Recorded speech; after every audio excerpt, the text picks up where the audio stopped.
Hello, so let me show you how to turn an average photo into something that you can paint from. I opened up this photo that I took on the riverside. I opened it in my regular editing software just on my phone. Now you can of course play around with the crop and you will see how differently basically things that you want to emphasize will be emphasized based on how you crop the picture. Now let me just take it back into its original full-size version, and I'm going to play with the colors because this is quite a gloomy day that I took the photo on. I will crank up the saturation. That's my first step. You will see that things begin to come alive. These fallen leaves, they don't get any sunshine on the spot, but if you add a bit of saturation, actually probably a little bit less than that, yeah, that should be enough. Then you can play with the tint.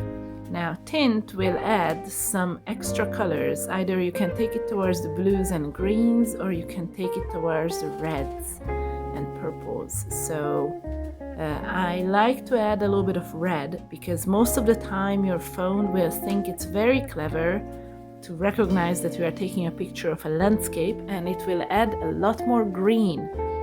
So I know a landscape is green, yes, but if you just painted green and you lose all the nuances, all the other colors that would be there. So I'm adding quite a bit of red here. I know that there is green. And you see that the grayness, all the grays of the clouds, the other side of the river, as well as the river itself, is slowly turning into something colorful.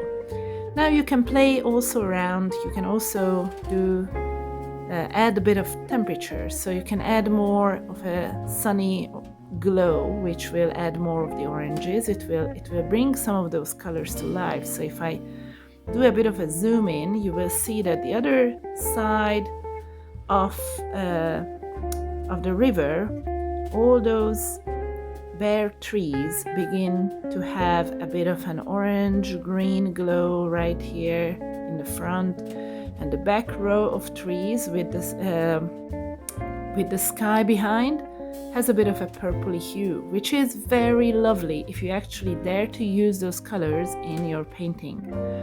So we can leave it here with these warm colors, very nice warm glow, or you can take it towards the cooler ones, and then you see the difference between the various colors.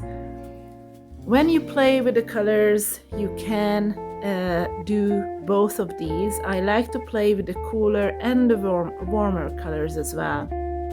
Most of the time I love the warm colors, but it's good to know which direction the picture can be expanded. Then what I can also do, yes, you can play with the shadows. You can lighten them up. This is not going to make the photo very pretty, but what it does, it helps you to see some of the colors that were hiding, disguised as something black on, for example, the tree trunk, which is not exactly black. If you take it a little bit, if you lighten up some of those shadowy bits, you can see that there are some green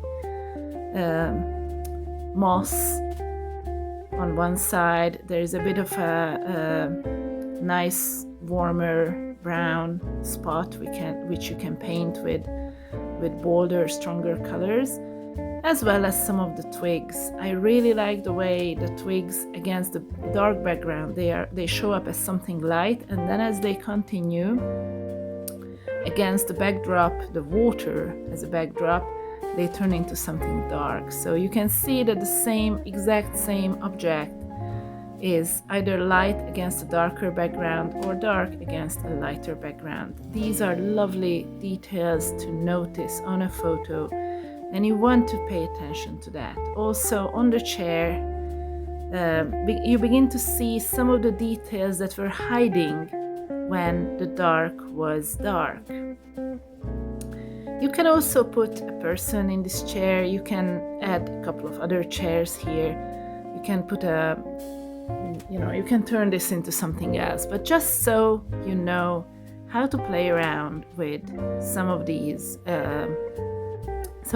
colors. You can also play with the brightness. If you take it a little bit darker, you will see that there are various different ways to play with these everything. You can turn it into a very dusky scene if you turn it lower. Some of the lights begin to have a bit more color. If you put the exposure into very high exposure, overexposed, then all the colors from the sky disappear, but you begin to see the colors in the foreground. So all of this is something to play around with. And when you notice, when you take a good when you get to a point where you're happy to paint from it, then you can just take a screenshot like so, and then or you can just save it as it is. So that's it. I hope you enjoy. Have fun with some of your gloomy photos, and fear not, use the colors, be bold, and experiment. Merry Christmas.